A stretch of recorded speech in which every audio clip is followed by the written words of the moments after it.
Welcome to the Autosportradio.com 2023 show. I'm your host, Don Kay, and we are coming to you from the Green Street Pub and Eatery at 911 North Green Street in Brownsburg. The program is being brought to you by the Indy Dental Group. If you need any kind of dental work or are interested in getting checked to see how your dental is doing, you've got to check out the Indy Dental Group. Dr. Jack Miller, 500 veteran, and his wife, Dr. Liz Lewis, have a spectacular practice. You call them, make an appointment. They have 5 offices. They'll find a place for you. Their number is 317-846-6125. That's the Indy Dental Group. You need insurance or you want to check the prices you're paying for your current insurance? I highly recommend call VP Insurance. They've helped us immensely. Mike Pardee and Tom can take care of you, handle you, get you hooked up. Give them a call, find out what they can do for you. Their number is 317-248-0070.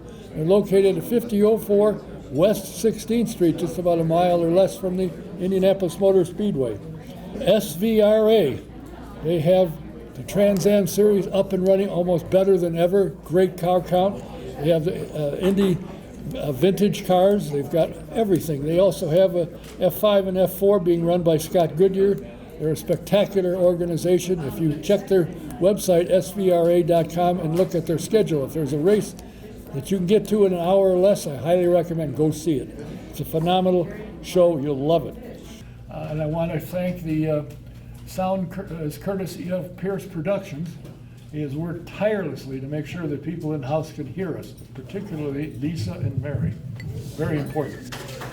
I have to mention, for those of you who probably would know her, a lady that worked at the museum for many years, Janine Smith, passed away Saturday.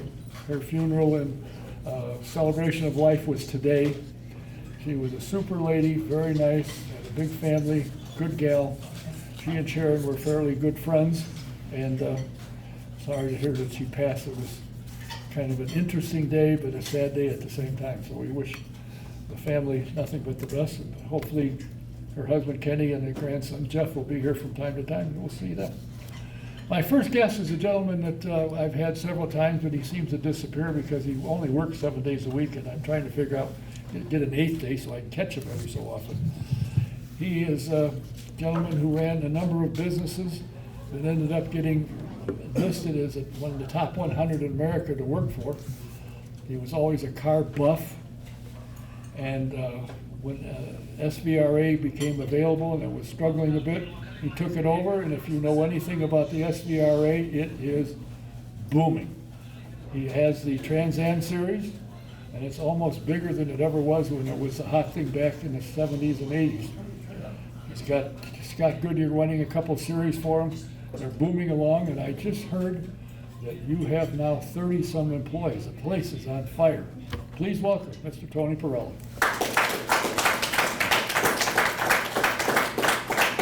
What's it like that you have so many employees? For a number of years you had 18, and when the pandemic hit, you were proud of the fact you kept all of them employed even when you were shut down. Now you've got 38. It just still seems like a lemonade stand to me. I mean, when you consider my last company had 1,700 employees, and the company before that I had 8,000 employees. This is still pretty small.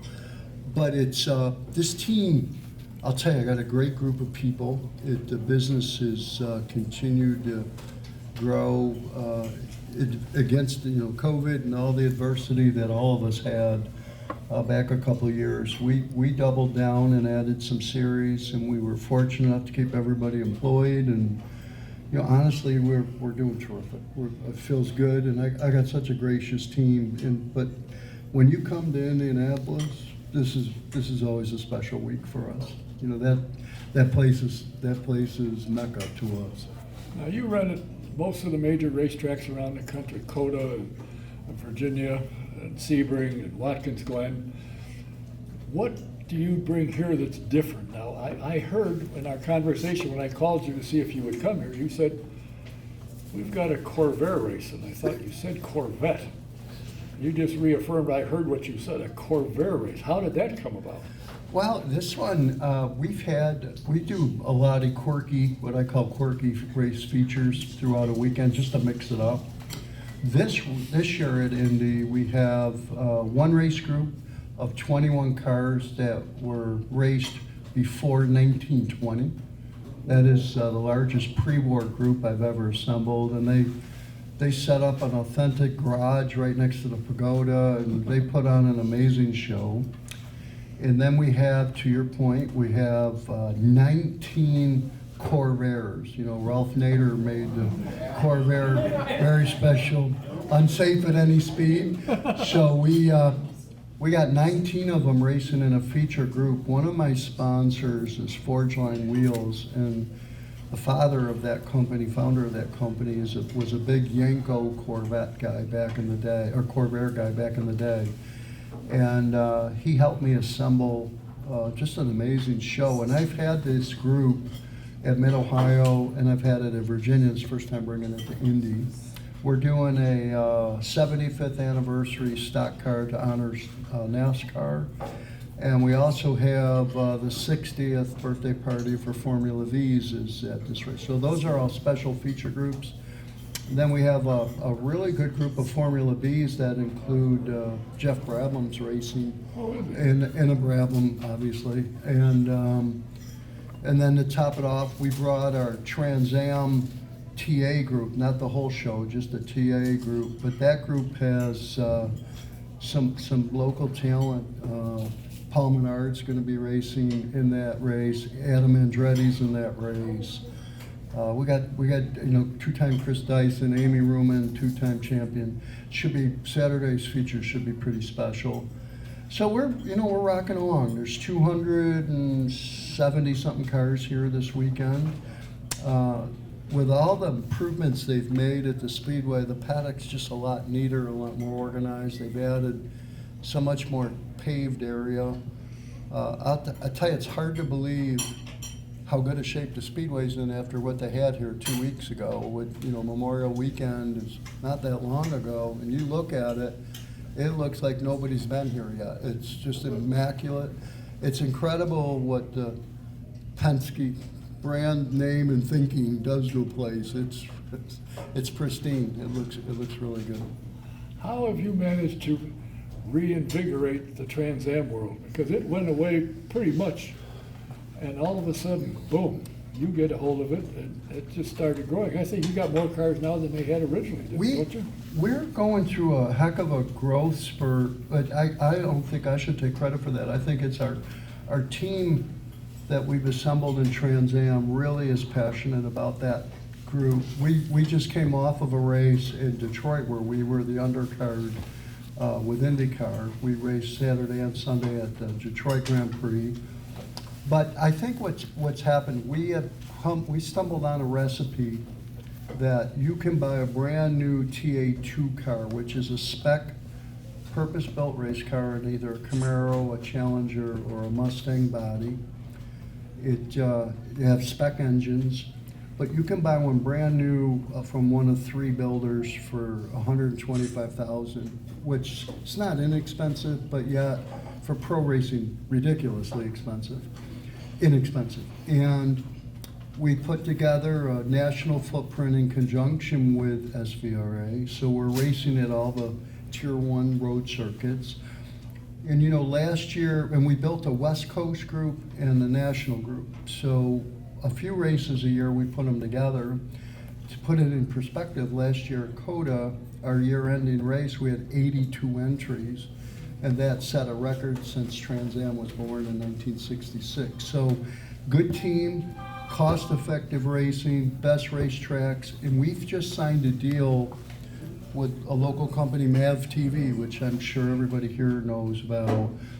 We've done some things to really raise our awareness thanks to MAV. We've been live streaming our races for a while, but MAV created Trans Am Thursdays. So every Thursday night, they have a tape delay of a rebroadcast of our TA2 race, our Trans Am feature race, and then they also have, one of our competitors built a behind-the-scenes reality show, a 30-minute show, what it's like to be a Trans Am team owner from 10 to 10:30. So we literally own MAV TV from 8 o'clock to 10:30 Eastern. this past race at Detroit Grand Prix, we tested something, and first time we actually broadcasted a race live on MAV Network. And we learned some lessons.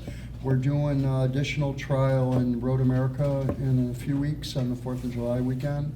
And then we will do a final test during the Music City Grand Prix in Nashville in early August. If that goes the way I think it will, we should be able to be on all of our Trans Am races with network TV going forward, which would be a huge difference from where we've been.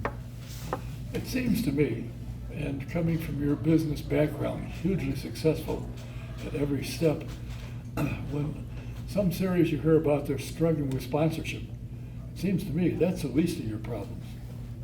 Well, I mean, everybody wants more, but you seem to be humming right along. we are. I mean, when you consider SVRA, Trans Am, we didn't even know of a Formula 4, Formula Regional back when I bought the company. We didn't do $1 of sponsorship.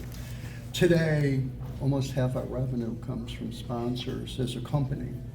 And I think it's a combination of things that have done it. Number one, our paddock is open. So you have a perfect storm of a very high demographic that races with me. If you can afford to go racing vintage racing across the country, you're probably not worried about paying the light bill.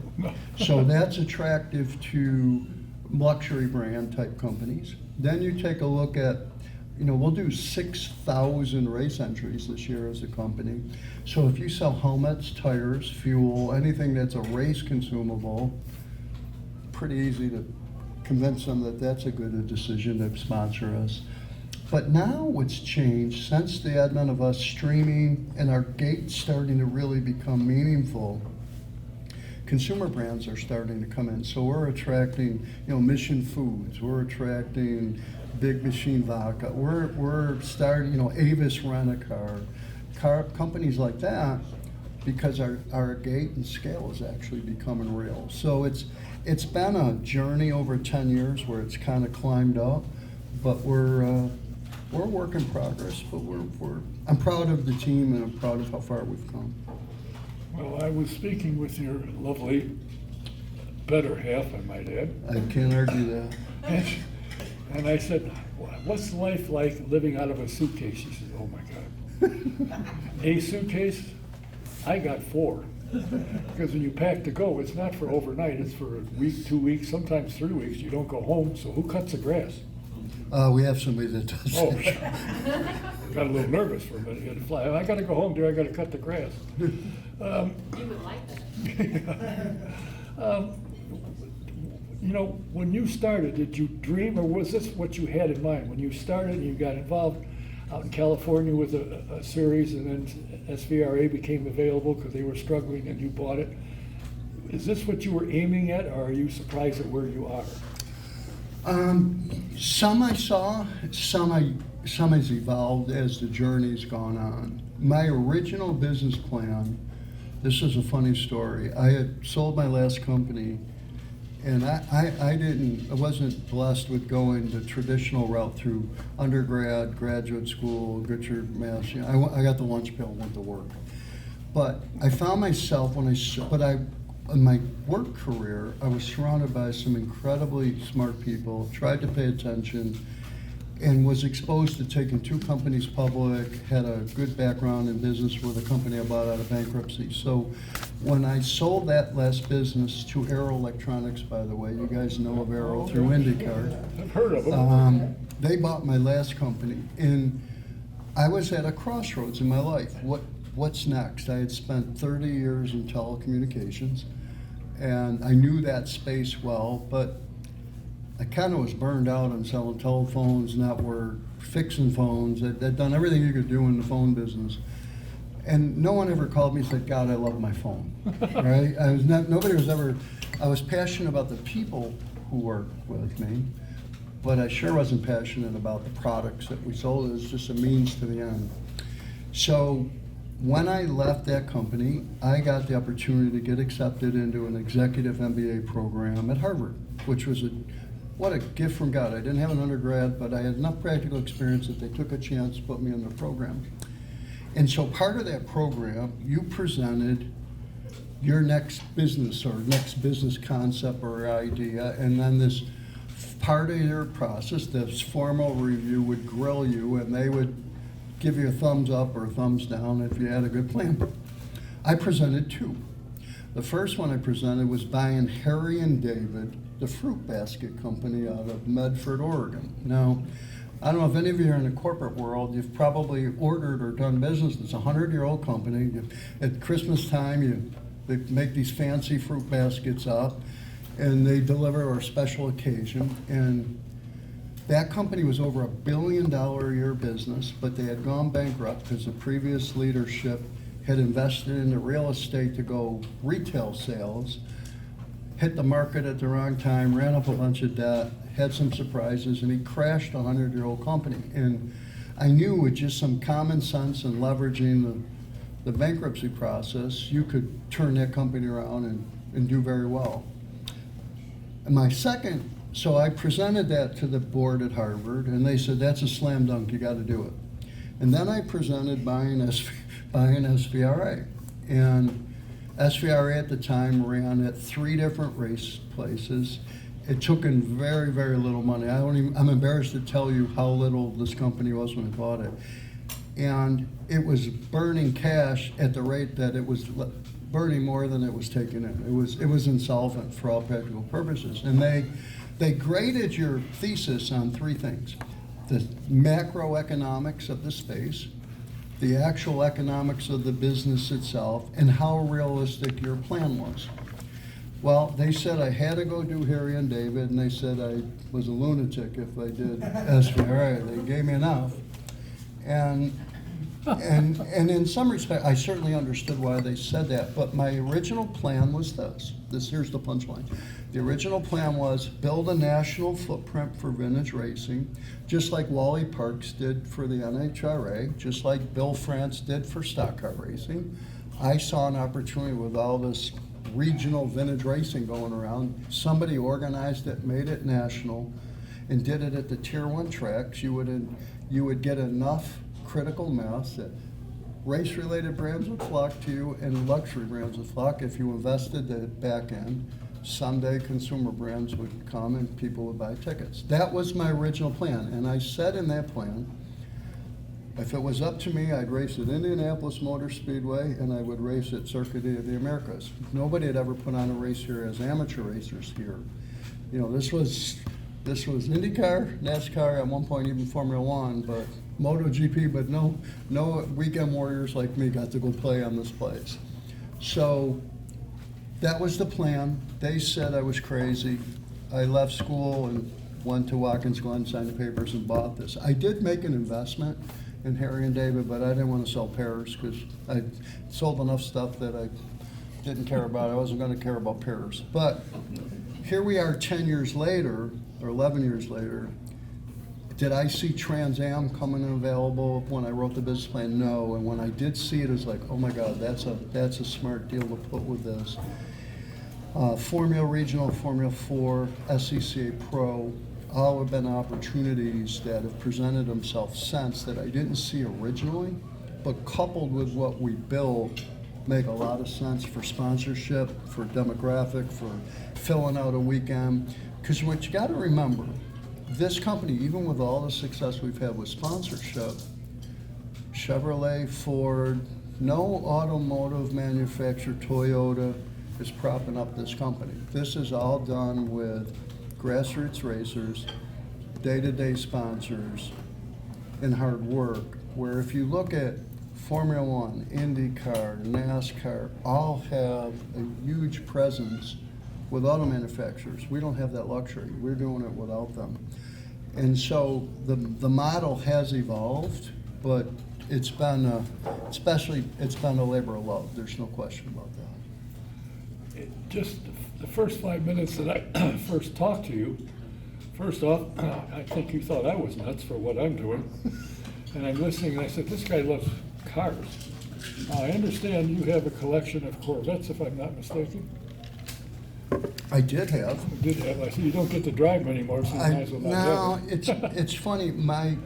I had race cars since I was 14 years old, my father used to have to drive me to a dirt track in upstate New York. I wasn't old enough to drive on the road, but I could race because he signed for me to race. So I've been a passionate racer car person my whole life. And when I moved to Texas in 1989, I spent 30 years in Texas. I started collecting and restoring antique Corvettes and had a really good run in a couple of telecom companies, and I ended up collecting one of every year Corvette from 53 to 2000 and over 50 Harley Davidsons from 1905, the earliest bike that I owned. They started in 03 up through, and my plan was to build a museum for children's charities. That was the goal. So it'd be crazy to have 50 cars or 50 motorcycles to me if you're not going to do something with them other than shine them.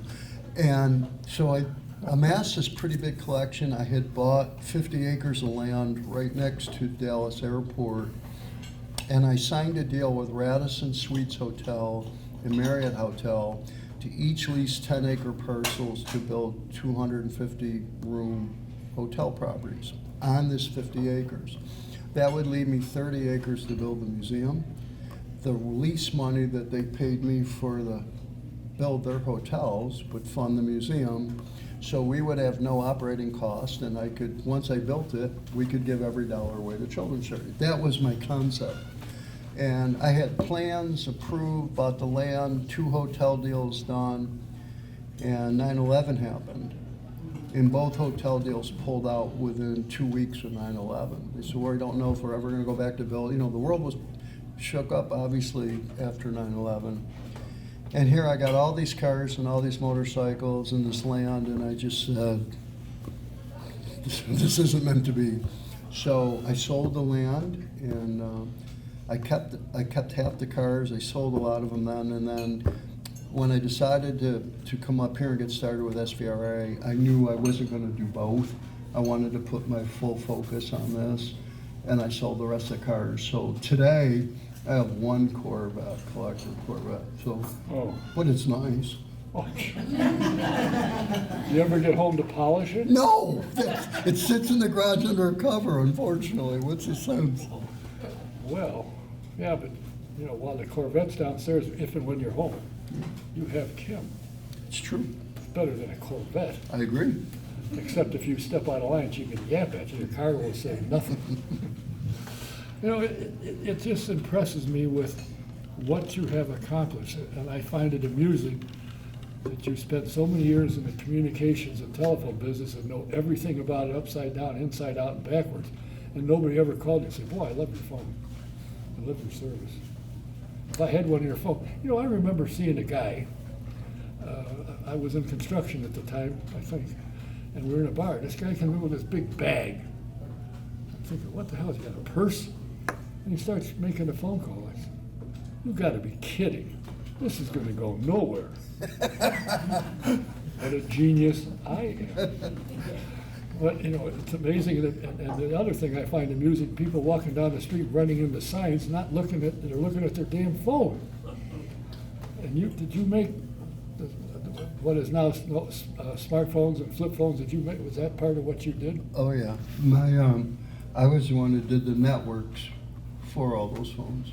That was my main, and then my last business was servicing high-end Fortune 100, Fortune 200 companies around the United States, all their infrastructure for internet, their phones, everything tied all together, all their community security for their networks. So we built a pretty good-sized business with that. That's what Arrow bought for me. And are you good with a computer? Me personally? Yeah, you. No.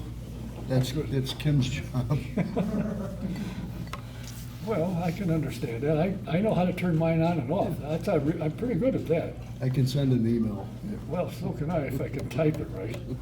But that sometimes is another story. My phone decides what I'm going to say. I'll start to send a text and I look at where the heck did that come from? That's not what I said. Oh, well. How did you pick up Mr. Goodyear? I mean, he used to travel in Canada with showing the new cars, and he had a pretty good business going. How did you get him to come to work for you and run the 2 series? Well, I met Scott. he raced here with me in a V-Rock race. This first or second year I put on a V-Rock race here. He was one of the guys I talked to when I first came to Indianapolis and we signed the deal for SVRA to go to IMS. I really didn't know what I wanted to do for a show. I called Mark Dismore, Scott Goodyear, Lynn St. James, local people who were here, who had been and raced in the 500, raced in IndyCar, and said, can we have lunch? I just want to pick your brain. And I talked about, can we do something on the oval? How would you do the road course? How would you lay it out? What cars would you invite? How do I pay tribute to IMS? How do I pay tribute to IndyCar? And from those conversations came the Unser family reunion, the V-Rock. Well, part of it was we would invite, up and before COVID, we would do a vintage race of champions where we would take former IndyCar, NASCAR, Formula One, IMSA, any walk of a pro racer that had the ability to road race. We would put them in a Camaro, Corvette, or a Mustang from the mid-'60s to early '70s with an amateur. They would be partners, and all the proceeds from that would go to some charity that we would have. It would be a 45-minute race, and we would have a driver change in the middle of that with the pro. And that was a blast. I did that right up to COVID, and then when COVID hit, I stopped doing it for the last couple of years. I'm going to redo it again. But there's a series that evolved since called SRX, and that's pretty much their same format. And I don't want to step on what they're doing, so I'm going to start doing it probably in November at my COTA race long after their season shuts down.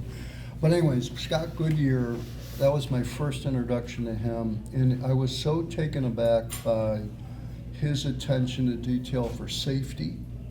He was asking me questions that no other former 500 or IndyCar driver asked me. Well, then when I got involved with Formula 3, or now called Formula Regional, and F4, the first two steps to get to Formula 1 in this country, Scott was a race director for that group. And we sat down and I said, look, I'm thinking about taking this over. Would you run it with me?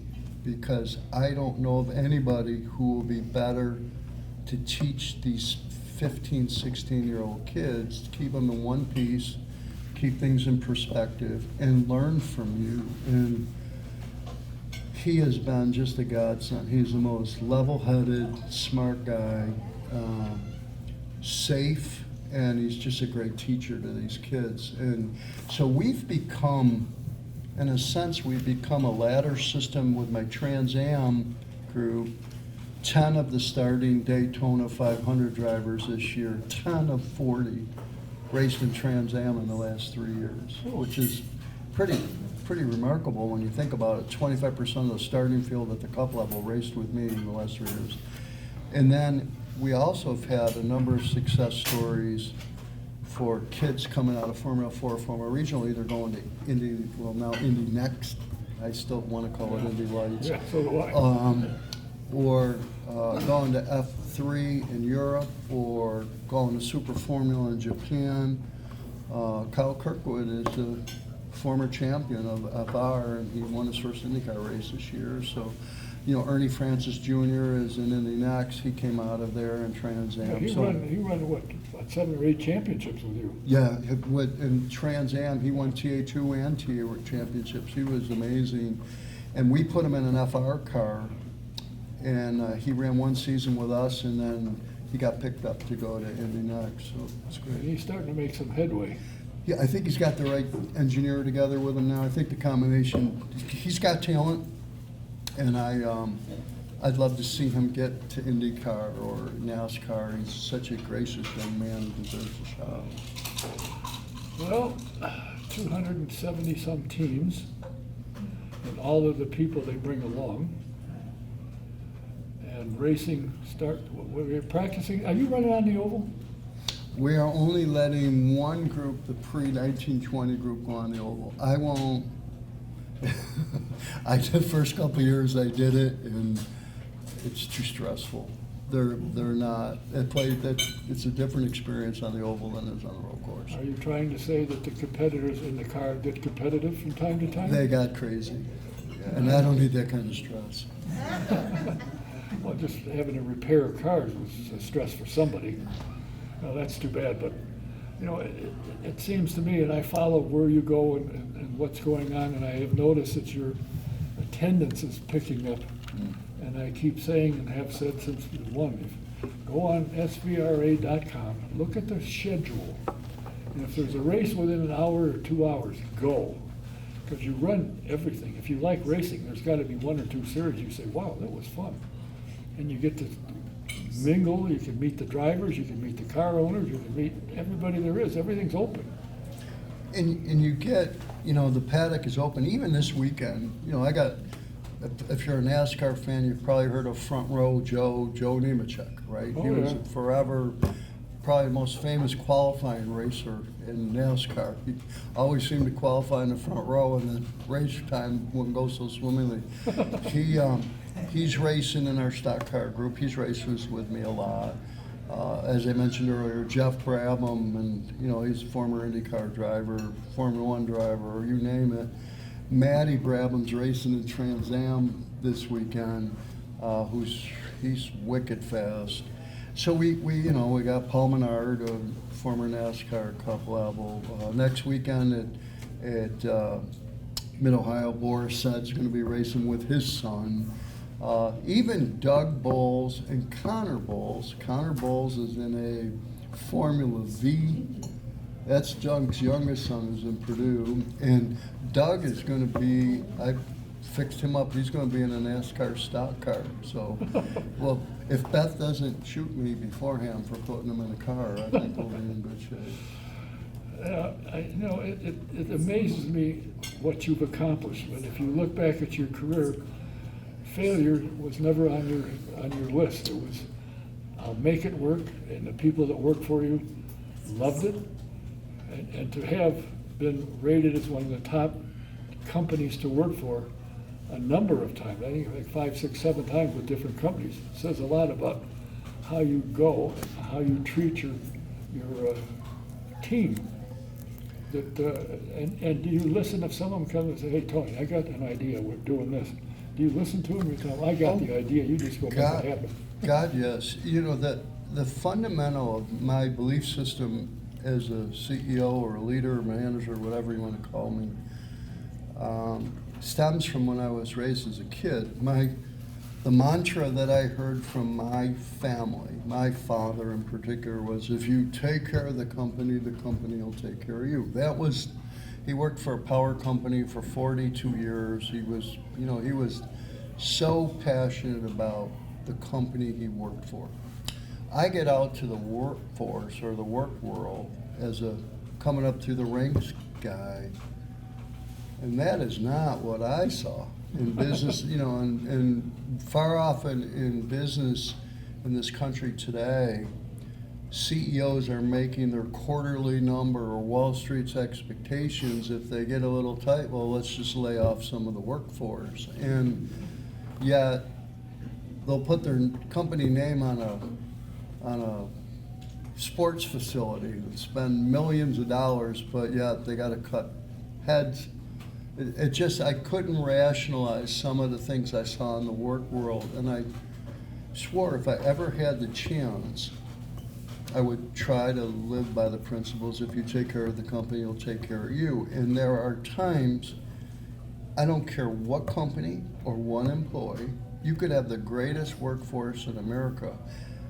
At some point, they're going to have something go on in their personal lives that they have to put the company on the back burner, and they have to take care of things at home. And how the company handles that type of situation, I think, is the foundation of making the whole thing work. So, as an example, far too often, a family member, a spouse, a parent, a child comes down with some kind of sickness or something that the employee really needs to be home, but the vacation policy is this.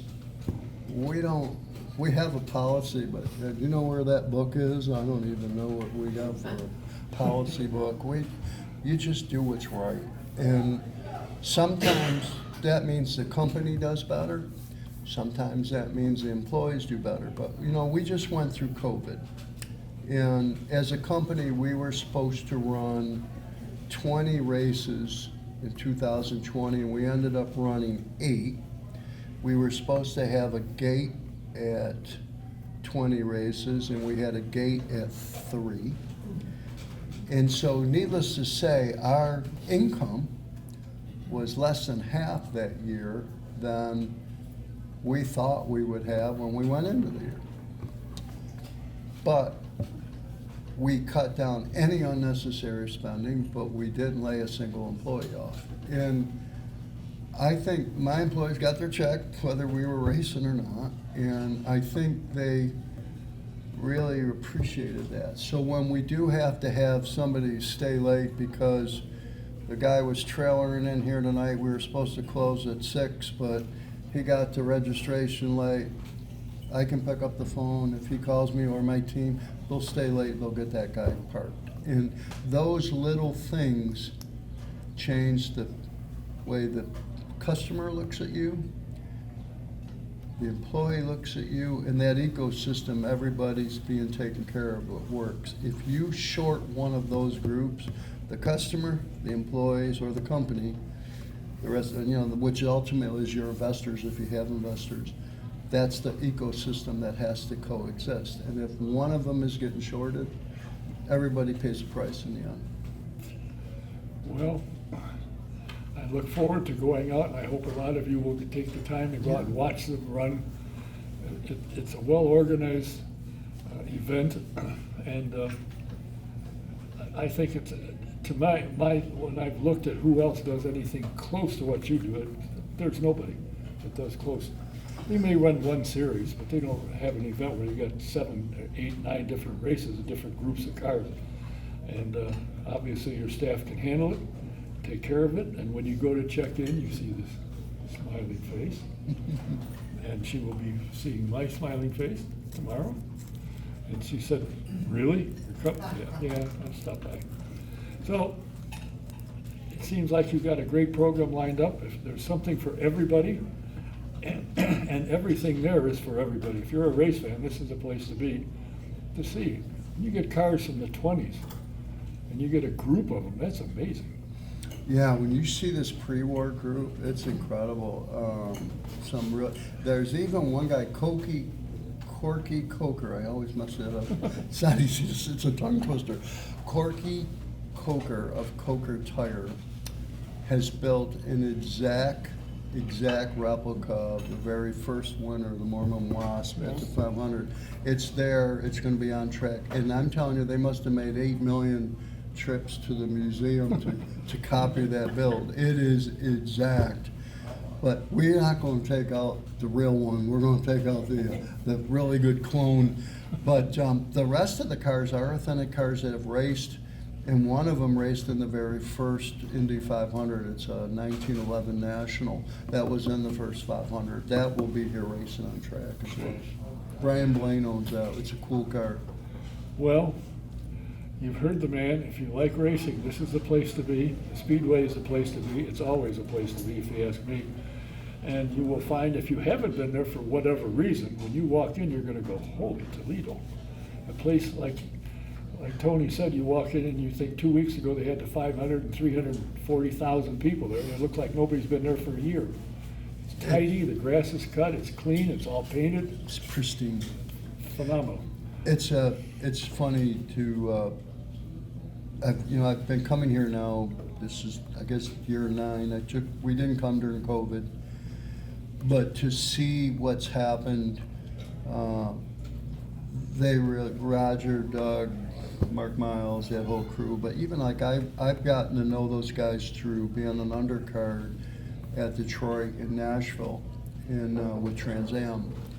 And when you look through the Penske organization, you start meeting with Doug, Bud Dink or Michael Moncrief, and all the guys that really are behind him, Jay Fry, all of that group. there's some good, he's got some really, really good people. And I consider it a privilege. We race everywhere, but this one, you know, it just hits home.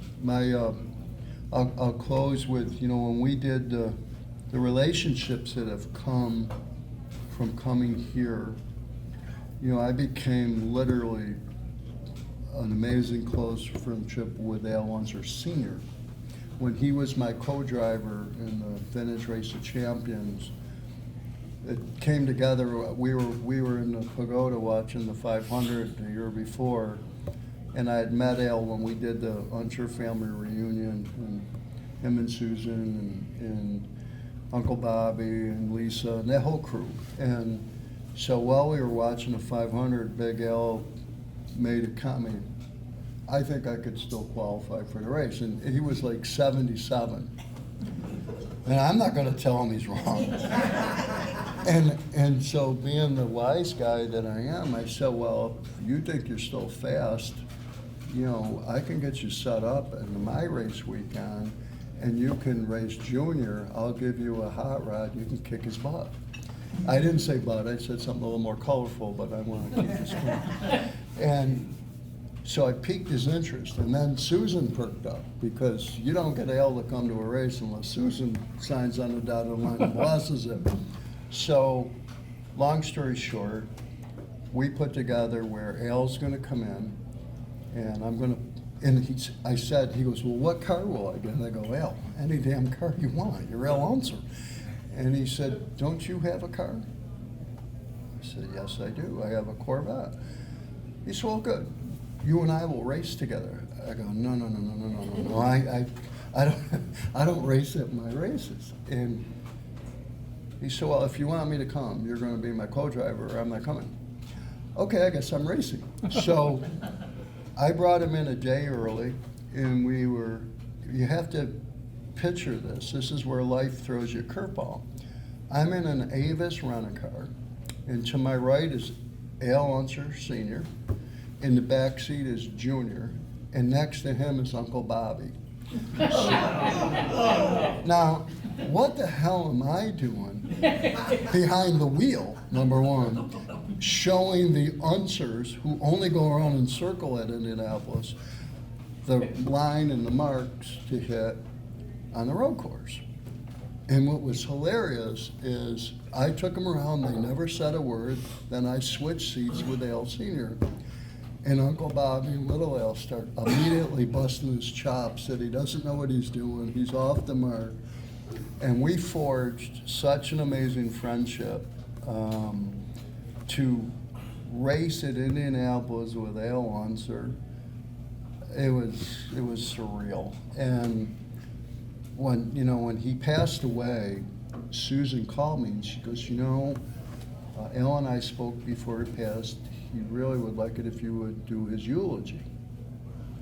And I said, Miss Susan, that should be for racing world, not a weekend guy like me. And she says, oh, no. He wouldn't say that. He really, so we had to go, we went out to Albuquerque, obviously, and we're there for the services for Uncle Bobby and for Al, but I had just become, we would talk every couple of weeks at a minimum. He arranged for me to get a special hearing aid because my hearing's toast, and we just forged he was like a second dad almost. And it just goes to show you, when I think about that, I'm glad I don't sell pears or phones anymore. And that's the whole thing with this. The friendship, relationship, people that we've been able to build in something that I knew nothing about as a business, just knew a little bit about as a fan or a racer, is truly a blessing. Well, last time I saw Al was when they had the 400 or 500 winners. Yeah. And he came down the stairs, and I just happened to be standing here talking to somebody, and he comes up, Don, Tuesday night? I said, if you can make it, Al, I'll do it. Okay. And we shook hands and said, how you feeling? He said, oh, okay. He had trouble getting down the stairs. He was having trouble walking at the time. And he said, I'm doing all right. I said, well, if you're ever in town, let me know. I said, okay. And that's the last time I talked to him. he was near the end. He was, Yeah. he knew he was failing, and he would call me to check on my hearing aid. I go, well, let's not worry about my hearing aid right now. We got a little bit more to worry about. But it's the most gracious man. Good guy. Had the privilege of knowing. Well, what can I say? You're going to have a phenomenal event. I hope everybody here, if you can, get out there and watch it. No matter what you like, they got something there you will love. You get to meet everybody. So thanks for your time. Thanks especially for bringing Kim. I don't know how you got so lucky in business and in motorsports and in you got her. How did that happen? Bought a company, got a wife. It's tough to Oh, argue. I never thought of that. Maybe that's my problem. I didn't buy the right company. That was really the good part. I see. Good luck to you. Thanks for coming here. Thank Tony you. Parella. Thank you.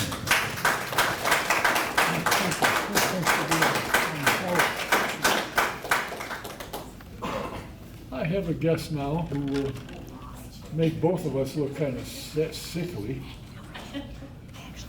This young lady I've known her for quite some time. I met her in the PR department when she was PR for Fred Treadway and Treadway Racing. She's been around for some 30 years and she hasn't aged an hour, I don't think. She opened a business called Grand Solutions. Whatever you want to call it. That's what it was. And Self-employment. It's yeah, never dull. and then got into sponsors, activation, marketing, advertising, promotions, hospitality. If they did somebody needed something, she did it. So really Then long she bio. went to work for the Indy Racing Experience. As was the vice president of the operation they picked up down in South Carolina. Yes. Richard And Petty was there- Enterprises. And was there for several years. Now she's back with Grand Solutions. And I'm going to tell you, this is the truth. Oh, Any no. major racetrack in America, I don't care where it is, if she doesn't know them, they sure as hell know who she is. Please welcome Ruthie Culbertson. That sounds like ominous. Like an ominous intro. Do you travel like Kenson, when they leave the house, she's got 5 suitcases, they're gone for 2-3 weeks. Do you have that travel experience? Yeah. But I mean, that's kind of the whole. That's kind of part of the fun, right? It's a circus, it's kind of how it goes. Are you going to Chicago? I am not going to Chicago, but I just got back from a NASCAR race. Yes, I know. So yes, I did. Actually, did anybody go to the Gateway NASCAR race? No. It was a whole lot of mayhem. I blew a lot of stuff up that weekend. Really? Yeah, What'd you blow up? concert was pretty good too. The whole backstretch, it was kind of fun. I see, okay. It was. What is it exactly that you do besides almost anything and everything to help the owner and the promoter of the various racing facilities? That's a good question. Yeah, so my years, what I do is a little on the weird side. So I specialize in event production, which is like the widest scope possible, right? It's kind of like, hey, give it to her, she'll do it. So I'm like the queen of, hey, y'all watch this, sort of my main goal. So I started my year, as Don says, I've got kind of a, Tony kind of brought it up. It's cool to kind of look, we're just talking about their grandkids a few minutes ago and I feel really old. It's cool to look back on your career, right? At this age, you can kind of look back and see all the kind of nutty things that you've done. And I'm lucky, I've had a lot of weird experience. I worked at Paul Page Productions, Kmart IndyCar Radio Network to get the life started, which was an odd experience, right? A whole lot of Bobby Unser. I can relate to Bobby Unser stories, and then I'm lucky enough, I've got an Indianapolis 500 championship winning ring from Treadway, which was a whole lot of fun. And then I was Zach Brown's first employee at Just Marketing International, so that was kind of a cool kickoff. And then 10 glorious years at IndyCar when they just started a marketing department, so that was a whole lot of fun. And then started my agency, Grand Solutions, and we were fortunate, sold it to Andretti Sports Marketing, which was a lot of fun. We had built it up to about 15 employees, and then we sold it. And then they kind of moved off to, they bought Roger Staubach's agency in Dallas, which was kind of cool. So I got to do a lot of football. And I still do a lot of work for them. Actually, I did the Commanders Classic football game a couple of years ago. Army Air Force, that was pretty cool. I produced boxing matches. I worked for Richard Petty Enterprises. They are not a dull crew down there, let me just tell you. Speak of, hey, y'all watch this. Yeah, and then, kind of went back on my own to do a lot of independent stuff because I had a lot of racetracks asking for help. So I start my year with Barber Motorsports Park. Who's been? Yeah, that's a good one. Most beautiful. If you've never been, please go. It's one of the most beautiful motorsports museums that I have ever seen in my life. I've even seen the one in Motegi, Japan, and this one just wipes the floor with all of them. It's absolutely incredible. And Mr. Barber's an amazing human being, so I do a lot of the event production for that particular race, a lot of series management. So that's always a really fun one to start because everything is beautiful and pristine and glorious and wonderful, and then it all just turns to like chaos after that one. Because I segue into NASCAR, at Worldwide Technology Raceway, and last year was inaugural year. So weird fact for all of you, Gateway, Worldwide Technology Raceway is the only racetrack in the country to host NHRA, IndyCar, and NASCAR. So little teeny tiny racetrack is kind of moving up in the world, which is pretty cool. And Curtis is putting in somewhere like 75 and 100 million over the course of the next couple of years. The improvements over there are incredible. They've redone the paddock, they've redone all these fan walk areas. I mean, the work they're putting into it to make it a world-class facility is amazing, considering, I remember the days of going to it when it was like, all you looked at, it's all the landfill. Hey, we're racing, and there's a landfill. This is awesome. Super classy. And obviously, in between there, I do the 500, I help with Sports 500 and St. Pete, and now I am full steam ahead on the Nashville Big Machine Music City Grand Prix. And I can totally attest to Tony's comment. His staff are amazing. The Trans Am folks are absolutely outstanding to work with. They're wonderful. Look forward to working with them every year. Has anybody been Music City Grand Prix? Not yet? Nicely done. Oh my God, it's hot. It's August in Nashville. It's awful. But it's a great event. I highly recommend. I know it's a little on the hard, tough side because obviously finding hotels downtown can always be a little bit of a challenge. But that one's a great event. We throw a lot at it. It's IndyCar, Indy Next, Trans Am, SRO, Stadium Super Trucks, Festival Downtown, Pit Stop Challenge, Champions Party. You name it. There's a whole lot thrown at it, which is Is Jason around a lot, or does yes, he he hide? is. No. I see him on the regular basis. Actually, he works for me on a couple of other things that I do. So I work for him on one engagement, and then I hire him for a bunch of other stuff that I do. So yeah, we share. It's quality bonding. Yeah, he's into entertainment a lot, because I've had does. him on the program one A lot time. of concerts. And does a lot of concerts, and then you see him on vacation somewhere, and the next thing you see is building a big stage for some upcoming concert. We go back, I think, it's got to be like 15 years now. I think that's how long we go back. Yeah. And then once we're done with Nashville, we segue into Gateway IndyCar again. Who's going to the Gateway IndyCar race? We revived the bus trip. Who's doing the bus trip?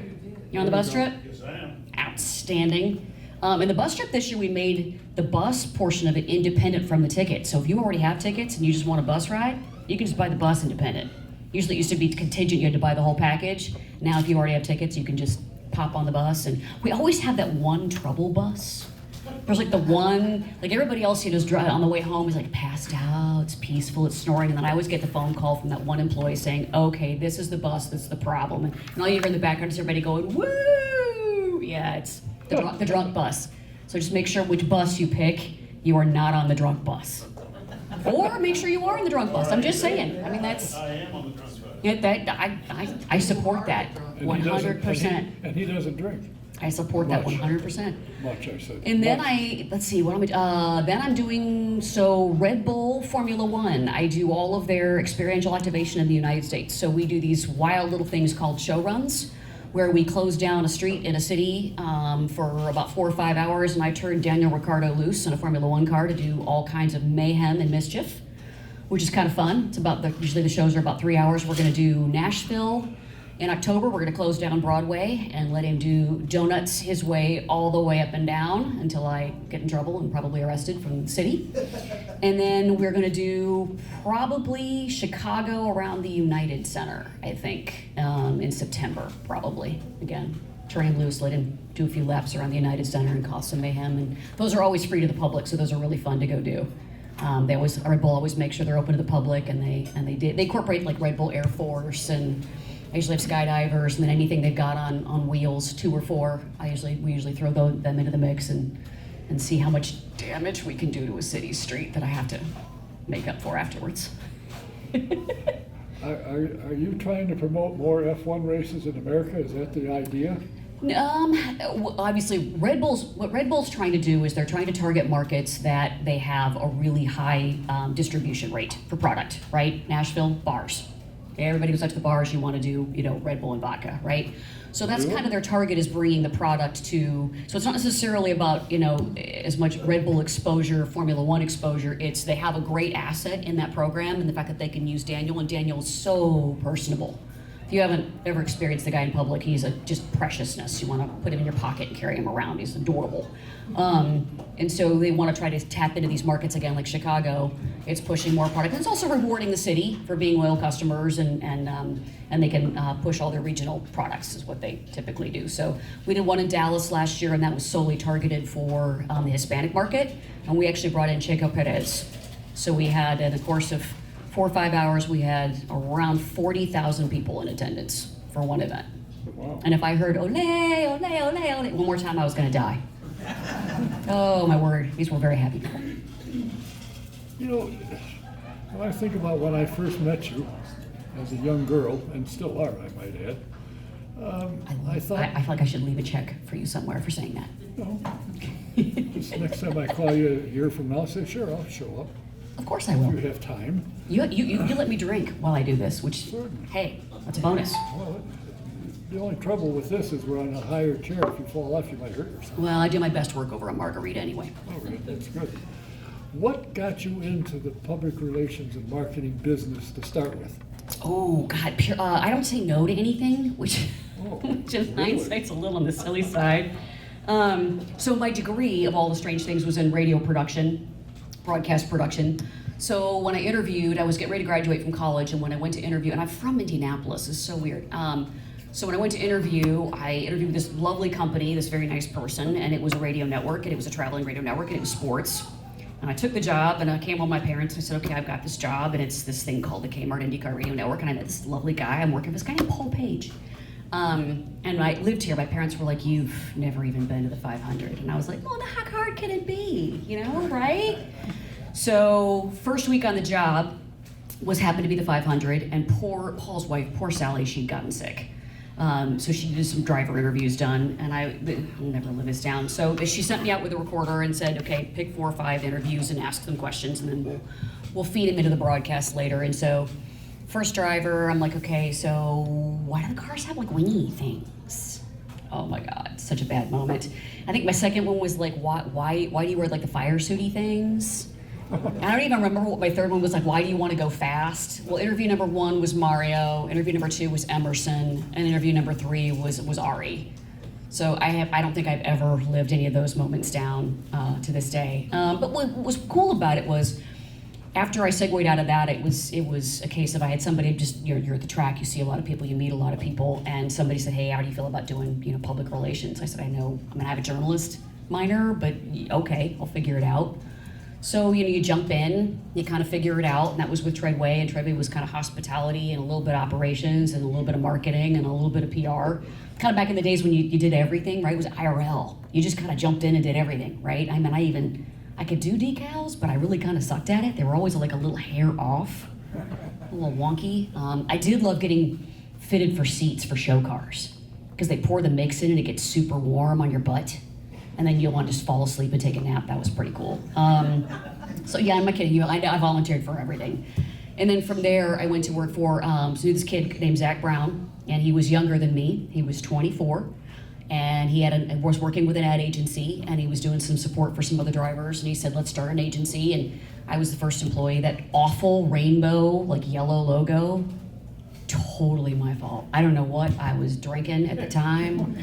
That was like the ugliest logo in history. Yeah, that was a bad idea. But we built JMI from my first year was just the 2 of us, and then I think 2 or 3 years later it was independent. I think it was up to 14 employees at that particular point. Zach was amazing. Was still amazing. We still sort of keep in touch every now and again. But I mean, like he would walk into a sponsorship meeting and walk out with a check 15 minutes later. I mean, just. Some people have that amazing gift for sales and marketing, and he's touched. I mean, he's just amazing. I mean, he's got the gift for it. And I learned a lot. I mean, even though I was laughing, I was older than he was. You learn. I still learn a lot. I mean, you learn so much from people that you meet as you go, and not saying no to anything. You know, you're kind of forced to pick up new things. And I got a call from IndyCar. They said they were starting a new marketing department, and they said, okay, we want to hire you to come and help us with the new marketing department. And I said, sure. And the first thing they said was, how do you feel about like event production? I said, what do you mean by event production? They're like, all the pre and post race shows and all that kind of stuff. And I was like, sure. I had no idea.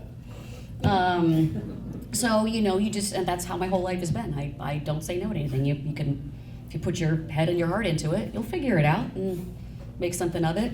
Now I do a little bit of everything. So it's nice. If you look at Zach Brown and you recall 3 years ago when he first came, was going to run the 500, and he came and he brought it. I think he was asked when he first got it, are you going to put a team together? He said, I don't think we have the resources for it. Well, I got to think that he put his marketing mind to it. He did. Now look at them. Mm-hmm. They're not only doing well this year in Formula One, but their IndyCar team is doing quite well. Yeah. The guy has a head for marketing. He knows how, because that JMI turned out big. Yeah. Big. I mean, they did stuff for some really big people. It's nice to see motorsports in general, because I've also done a lot of work for SRO, I've done a lot of work for IMSA, I think I've worked for pretty much everybody, except really NHRA. I haven't done a whole lot with NHRA, but I've worked for every single major sanction body. And it's nice to see that everybody is on a growth run right now. Everybody is moving up, ratings are going up, attendance is starting to go up, and obviously there was the big fluctuation in the dip with COVID, and obviously there was a little bit of it with 9/11 with respect to, you know, event security. But it's nice to see everything is starting to kind of build back up again, and everybody is kind of poised for success. IMSA has always, you know, been fortunate, along with you know, SVRA and Trans Am, and that they've got a lot of manufacturer support behind them, which is great because they've got corporate programs. So it's good to see them on the rise. And then again, right now IndyCar, the team they have at IndyCar, I was fortunate to be there when I was, and it's really just amazing to see where it's gone. And Tony raised the point, you know, Jay and his team are doing an outstanding job, and it's, you know, I'm missing Elkhart Lake this week. Is anybody going for America? No? Oh, that's also a good party town. That's always a good fun one to do. Yes, it is. If you haven't, it's like, if you've never been, it's like right out of Dirty Dancing. I mean, like the Osthoff and all the resorts downtown, legit. You walk through like the Osthoff and you feel like you've been like in a movie set from a million years ago. But it's a beautiful venue, and it's nice to see that everybody is kind of on the growth phase right now, which is wonderful. Is IndyCar growing as fast as you think it's capable or should be?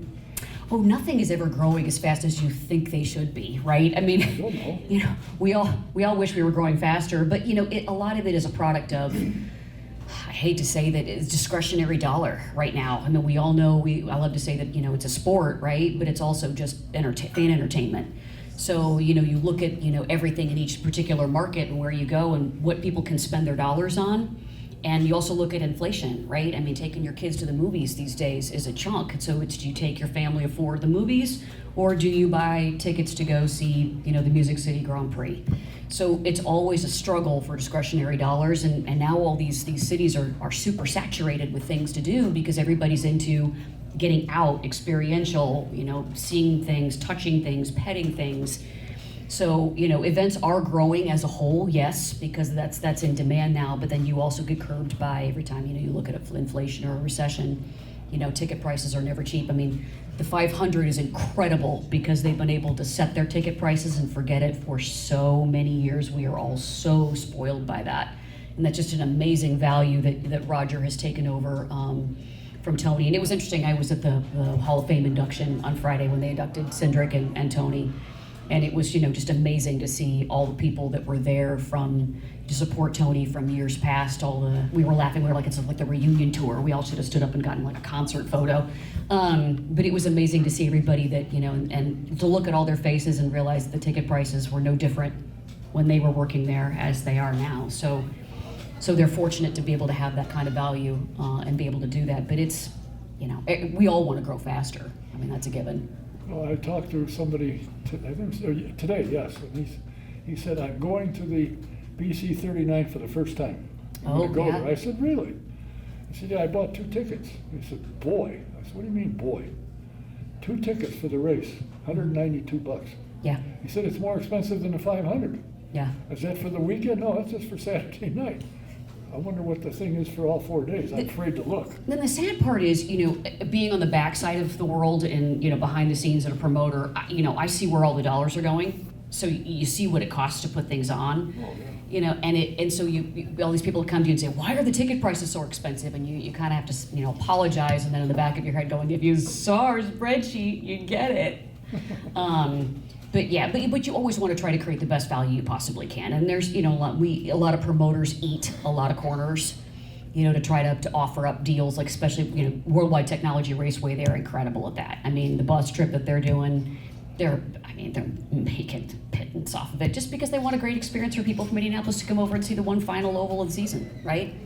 Celebrate the fact that that's the last oval of the year. And so, but it is hard, especially with the price of labor going up, the price of, food going up, catering going up, physical, building rentals going up.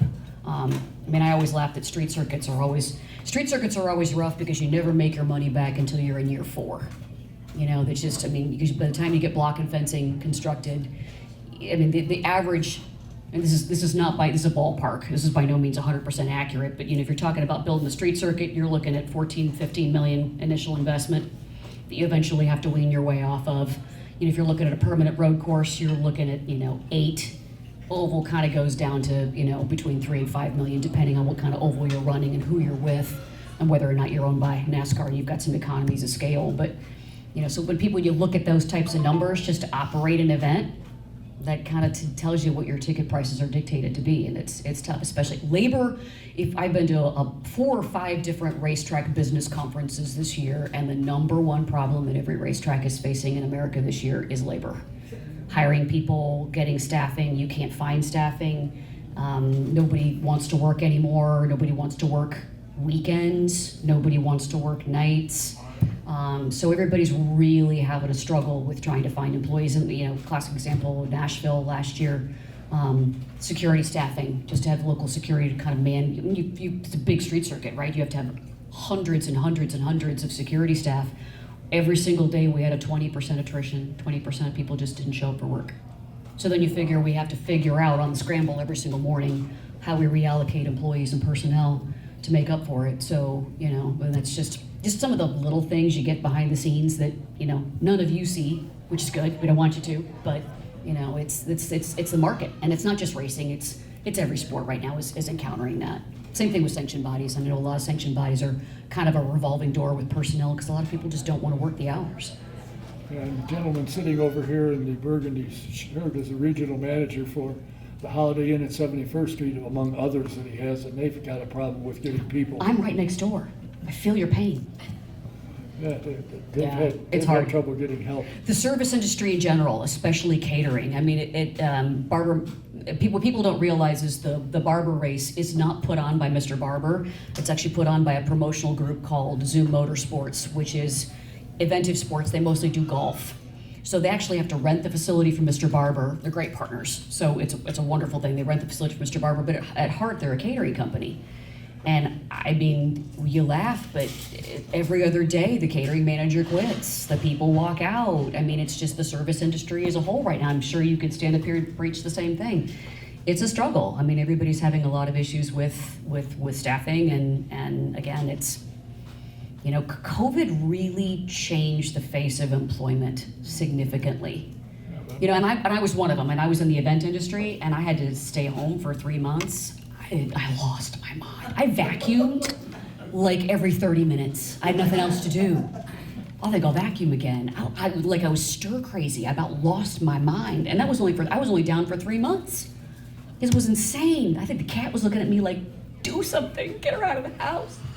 Yeah. I wish I'd have known that. I'd have had you come over. I totally would have vacuumed. I was appeasing my OCD at that particular point, but yeah, it really did. Everybody kind of got used to being home, and a lot of the quiet quitting and changing the face of employment. It's changed a lot, and on all of these organizations, Tony can attest to it. You have to shift and adapt to growing employment needs and sensitivities and pay scales and trying to get people and keep people. It's harder now. It's a lot harder now. what is your, I've heard, and there's somebody sitting here that bought tickets for the Hy-Vee race in Iowa. Oh, yeah. And the concerts are what people are, oh yeah, we can go see whoever they are, Mm-hmm. I don't know. And I said, why would you pay that kind of money? Because if you go see them live, it costs more. I said, oh, okay. So Yeah. it costs you, for two people, $700 to go see a race. My Mm-hmm. curiosity will be, how many go to the concert and go back and Oh, tailgate? you'd be surprised. So we just did the NASCAR race at Worldwide Technology Raceway, but we also had the Confluence Music Festival in addition to the event. And we actually were trying to figure out traffic patterns on Sunday because we knew we were going to have a lot of people that were coming in just to see Dierks Bentley at the end of the day, as opposed to coming in and watching the race. So the concert race business model is always been a struggle for everyone. Using a concert to try to get people to come in as an added value, it's great as an added value, and maybe you'll sell 2,000 to 3,000 more tickets. When you're still looking at, for a B-lister, you're still looking at between $50,000 and $75,000 an act, right? So the draw, the ticket draw, and actually sell tickets is only when you pull like a Hy-Vee model where you can actually have A-listers, when you can bring in an Ed Sheeran and things like that. Now, last year they undervalued their ticket. So they had a really, really big crowd. This year they kind of right-sized their ticket prices a little bit. But now the problem is if you're the average race fan that just wanted to go see an amazing race, on an oval in Iowa, you're coughing up $700 to see Ed Sheeran. Holy cow. So what's happening there, I think, a little bit is we've noticed an uptick in ticket sales for the IndyCar race in St. Louis, because a lot of the people are like, we'd rather just pay a regular ticket price and go to St. Louis, as opposed to coughing up the $700 for the price in Iowa. But it's a business model that works for them. They do sell the tickets. They do get the audience. They do a really good job at trying to encourage people to come and stay for the day because, and we did NASCAR too. So what we did is we would strategically have concerts in the morning, then we do a little bit of racing, and then we would do concerts in the evening to keep the flow of people there all day. So a lot of it is where you position your concerts in order to keep the people. If you stick a concert just at the end of the day, you're in trouble because then everybody's just going to hold off and just come in later in the afternoon. So you'll notice the same thing with Iowa. They're smart. They've got concerts throughout the course of the day leading into the actual race. Now, will they have some attrition for the race itself? Possibly. But then if you stick another concert as a walkout, then you've got people captivated and they'll stay and buy a whole lot of beer. Well, I know some very well-to-do people that have bought tickets and said, good grief. Yeah. But, when you got it, you got it. Well, and that's all, it's all driven by Hy-Vee, right? I mean, all of it is Hy-Vee. Hy-Vee's paying for the artist, Hy-Vee's paying for the acts as part of their sponsorship package and their program, which is wonderful. I mean, good for IndyCar and good for Hy-Vee, and it's a good model that works for them, and it sells product, and so that makes a difference. But, I always tell everybody, if you're gonna be a standalone promoter, because I get calls all the time, okay, do I do a concert, do I not do a concert? And it's, kind of the law of sliding scale in terms of pay is the juice is generally not worth the squeeze with respect to production costs, and it just kind of depends. If you really want to just eat it and let your audience have a good value add, great, but otherwise it's tough. Yeah, but the promoter and the owner don't want to lose money. Yeah, that's So true. you gotta make it work. That's true. I tried to have a conversation with Jimmy Buffett, and he said he wouldn't even get on the phone with me until I had 1 million. Yeah, I was like, okay, we'll be talking later. Okay, bye. Have a nice time. $1 million. Yeah, that's just for a conversation on the phone to start the negotiation process. I see. Yep. Well, I guess it would work for them. Hy-Vee is not a stupid outfit. They've gotten where they No. are because they're smart. They're giving away, 4 Corvettes? Yeah. Something like Well, that. and they're going for the Walmart and Amazon market. They're starting to expand themselves into an actual marketplace. So they're doing the same. They're kind of going down the same route of fulfillment. So you'll notice, in that Midwest market, Hy-Vee is literally the same as clicking on an Amazon or clicking on a Walmart in terms of buy and ship directly to your home. So that's what the audience they're trying to generate. And they're supposedly going to build a store here in Indianapolis somewhere. I know they had somebody here at one time Heard that. scouting the area. I don't know if they've done anything. I still want an In-N-Out burger. Come on, people. Yeah. Can we just move the beef a little closer this way? I mean, seriously. Sheesh. Yeah, I know. Oh, it's brutal, man. I'm like a crack addict. I can just sit in the drive-thru all day long. It's bad. There's something about that place that once you've been there, you want to go back. Oh, I know. I know. It's a cult. Well, we used to be spoiled when Tony bought the regional jet that we used for IndyCar. Yeah. If we ever went out and did a West Coast race, they would go out and buy. I'm sure the local In-N-Out Burger had to laugh when they got the order of, we would like 200, double doubles with cheese. But yeah, the flight home, it was great. Everybody would get a double on the flight home, and we'd all shovel food into our face and pass out like rocks. You'd see all of us snoring all the way home from the West Coast races. You get a food coma, and you get the In-N-Out Burger dripping down you. Yeah, it was great. Boy, my opinion of your beauty just went down the I know, right? I mean, hey, I'll clean up every now and again. You're a very interesting lady, and the things that you have done, the associations you have put together. As I said in introducing you, I have talked to any number of motorsports where I know somebody in the PR department, something like that. You know Ruthie? Oh yeah, we know. Did she do anything here? No. But we're working on it. We're trying to get her to help us out on this, that, or the other thing. How long have I known you? How far do we go back? 30 years. You think is it 30? Is it really 30? Oh my God. You feel really old. Yeah. Ooh, yeah, I know Yeah. I am. I'm afraid to say that, but you're right. Okay, yeah, I thought it was. How the heck are you? Compared to what? Well, Yesterday's laundry? Probably not too bad. Okay, well that's good, because this is longer probably was the missing sock. Yeah. Well, I'm doing fine. Haven't had any major problems. No. My young We all lady- know who's in charge, right? Of course. Thank you for keeping him in line and organized. And Yeah. we just had an 85th birthday party for her in Marshall, Michigan. That's amazing! Congratulations! And I actually pulled off a surprise. You did? Yes. How'd you do it? Well, I got a hold of her. She's got 5 daughters. One lives in Florida, and she couldn't get anybody to work for her to come up here. And another daughter was working at some project going on in Lansing, Michigan. But 3 of her girls and grandkids and stuff came to a place called Wynn Schuler's in Marshall, Michigan. It's a 100-year-old restaurant, phenomenal. I told her we're going to go to lunch and we'll go to the Firekeepers Casino. Okay. So I'm taking you to lunch. That's your birthday present. Okay.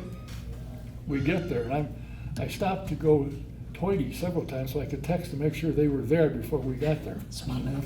She said, "You got to go again." Oh yeah, I mean they're texting. Are they there? Was he driving you insane? Yes. Oh, Yeah. So we get to the restaurant. I knew everybody was there. I walk in. Don Kay, okay, yeah, we got your table. And we start walking in, and we're passing all these tables for 2. And she said, "Where in the world are we going?"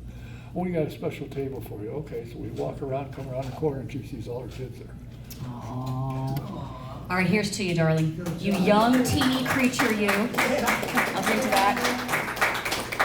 And it worked out, but I set it up, and I said to her one day, I think the kids are gonna do something next weekend because they wanna know if we were gonna be, and I said, oops, I shouldn't have said that. And I said it on purpose, and she thought, well, next weekend's what's going on, so I fooled her completely.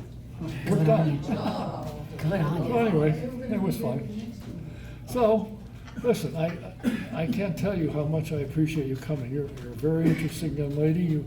What you bring to the sport, and by the way, He always what do calls you me do young with- lady. This makes me laugh. Like for 30 years, I still get young lady. I'll take it. Yeah, but you're only 12 when we started. 30 Oh years ago. God, I wish.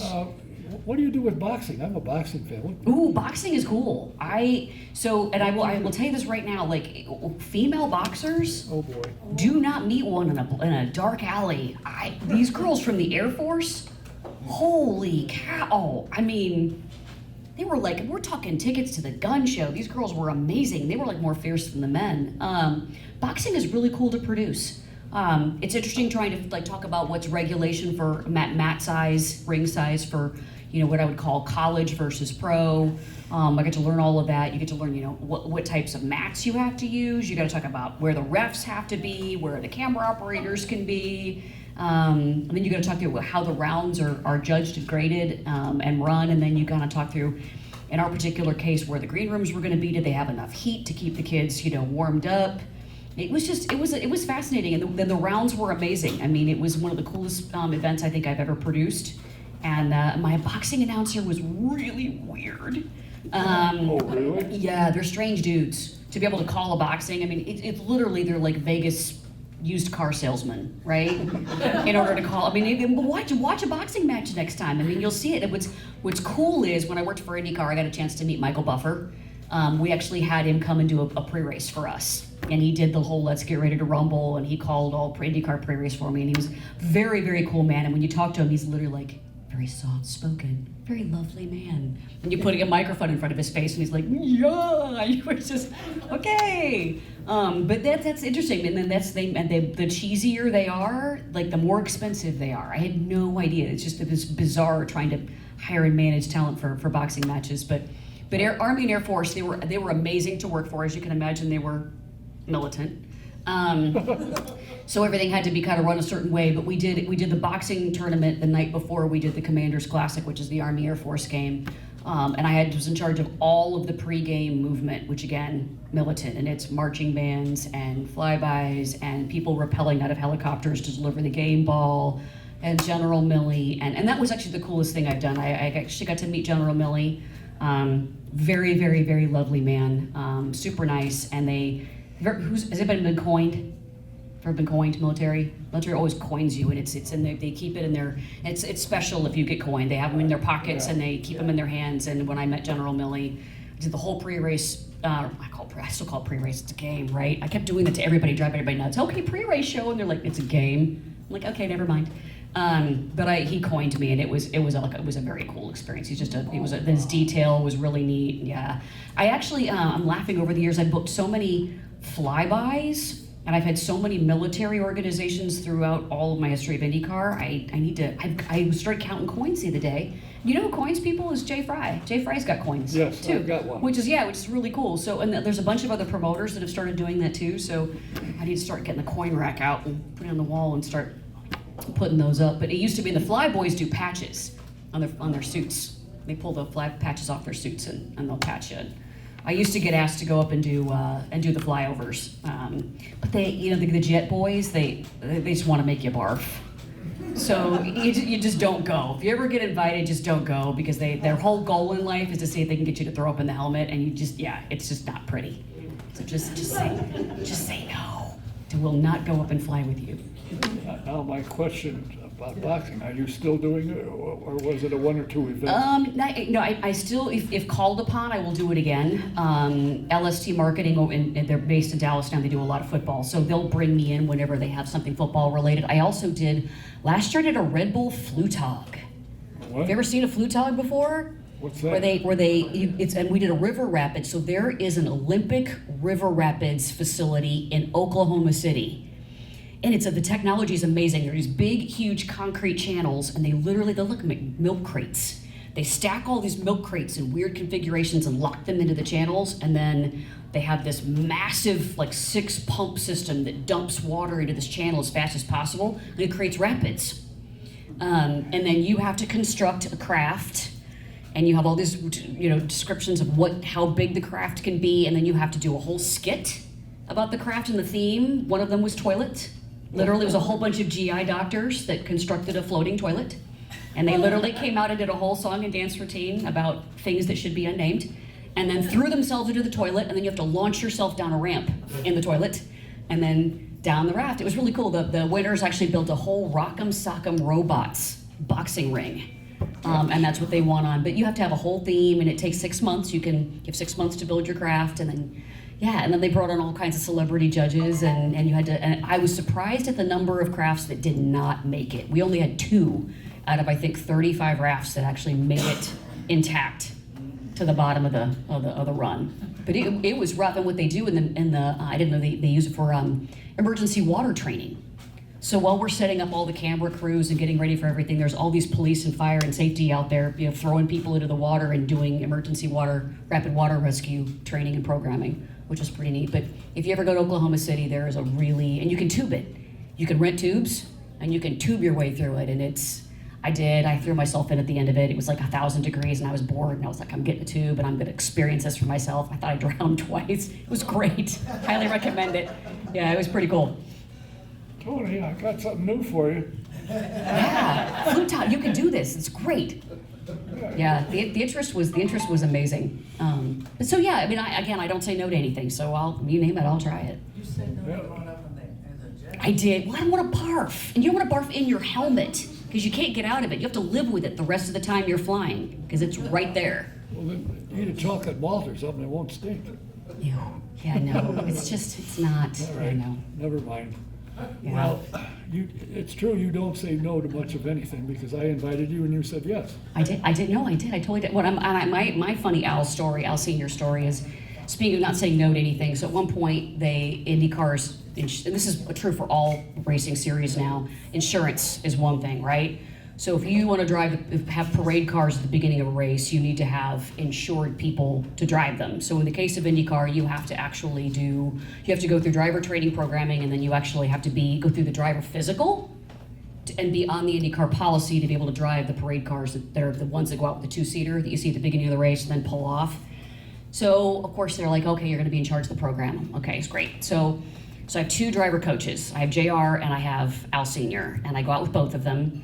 And JR is very JR. He's telling stories. You're driving along, he's telling stories, and he's talking about your apexes, and everything is deep and everything is meaningful, and he's very serious about how he approaches everything. And then you get behind the wheel with Al Senior in the passenger seat, and it's the whole time he's fiddling with the radio, and whining about the music in the stations, and then every time you missed an apex, damn it. And then back to the radio again, and he's farting around with it, and you're like, okay, you're trying to pay attention, you get your tongue stuck out, you're so concentrating, right, whatever, and then whack, again, you missed your apex. So yeah, literally, and then the worst part was, so you go through all that driver training, right, and then you're in charge of the pace car program, which of course is Al Senior and JR, and you call time for pace car program. Okay, gentlemen, it's time for you to go out. We need to get started with the pace car program. And JR's right there. Like, he's ready to rock. He's ready to sign autographs. I mean, he is 10 minutes early. He has got this. Susan, where's Al? I don't know. Has anybody seen Al? APB, Al. Has anybody found Al? Al would hide under a coach. He'd lock himself in a bathroom. Like, he would do anything he possibly could, and you could see him like slinking away, laughing, that little kind of evil hee while he's slinking away to the men's restroom. And then you're standing outside a men's restroom for like 10 minutes. Like, seriously, I'm standing out in front of a men's restroom. Yeah, so, those never dull, yes. I'm sad that I missed the funeral, because I heard it was a good party afterwards. A lot of really great people there. He was amazing human being. Well, I think you're an amazing human being, and listening to you, I'm sure people are saying, you've got to be kidding, she does all that? Oh. And it's only 24 hours in a I day. dye my hair. None of this is real. I dye mine too, and look what happened, I'll fill out. That's next for me, I'm sure. Well, I can't thank you enough for coming here. I'm sure people are saying, good grief, this is what she does 7 days a week. And more like 8. I know, I was And going to nights. say that, at nights. And Tony can relate. He's in the same boat. So could Kim. Yep. We're going, dear. I got one more suitcase. Wait a minute, I got to bring my fourth one out. Oh well, it is what it is. I think what Tony and Kim have put together, what they're doing is phenomenal. What you do and what you do for events that people, you're behind and people don't realize it. Wow, that's neat. They don't realize. If you have not been to Indianapolis to see the event weekend, it is incredible. I mean, the SVRA weekend is just insane. I mean, everything that you can see and the people that are there. I mean, it's truly a treat. I can't say enough about. It's so worth the ticket. You all need to go. It's amazing. Well, if they don't go, I'll cry. How does that sound? That doesn't happen. That's kind of scary. Yeah, I'm nervous. You should be. I am. I want to thank you for your time, for all you do, so people now, when they see something at an event, they say, I bet Ruthie had something to do with it. I thank you for my margarita. Oh, think nothing of it. I want to thank you for it. And unfortunately I know how to get a hold of you. You do. He does. You may get. He likes to text a lot, just in case you were all wondering. So don't give him your phone number. When she doesn't answer, you do it again. She's avoiding me again. Right. Anyway, thank you for your time. I You are most appreciate welcome. being here. Everybody, next time you see an event and you see these things going on, you probably did it. So now you know who is. Whether it's good or bad, I probably did it. So we will call you again. Wonderful. Big thank you. Lovely to see all your happy faces again. Ruthie Culbertson.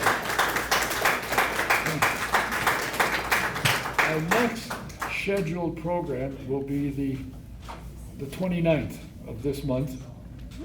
I don't know who we've got lined up yet, but I'll start on that tomorrow or the next day.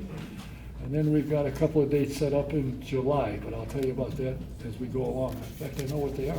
I've got them written down here. Oh, I know what I've got them written down. We'll be here July 11th and the 25th. But first I got to get through the 29th of June, so keep an eye out. I'll send it on all the emails I have and Facebook and all that stuff.